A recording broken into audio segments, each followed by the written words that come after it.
কোথায় গিয়েছিলে? কারোর সাথে অবৈধ প্রেম করা যায় কিনা দেখতে। সব কিছু একটা মাত্রা থাকে রত্না, আর সে মাত্রা তুমি ছাড়িয়ে যাচ্ছ।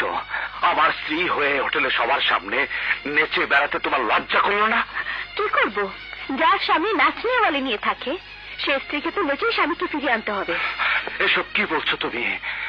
ছি ছি ছি ছি, তোমার এত অধপতন হয়েছে আমি আমি ভাবতে পারছি না। যে স্বামী অন্য নারীকে বাড়ি ভাড়া করে রক্ষিতা রাখতে পারে সেই স্বামীর মুখে স্ত্রীকে অধপতনের কথা বলা সাজে না। চুপ করো, বাজে কথা বলবে না। বাজে কথা নয়, যা সত্যি তাই বলছি। এতদিন আমি স্ত্রীর জেলখানায় বন্দিলাম, এখন আমি স্বাধীন, আর আমার স্বাধীনতাতে বাধা দেবার কোন অধিকার তোমার নেই। অধিকার আছে, যতক্ষণ না পর্যন্ত ডিভোর্স হয় ততক্ষণ পর্যন্ত আমি তোমার স্বামী, তুমি আমার স্ত্রী।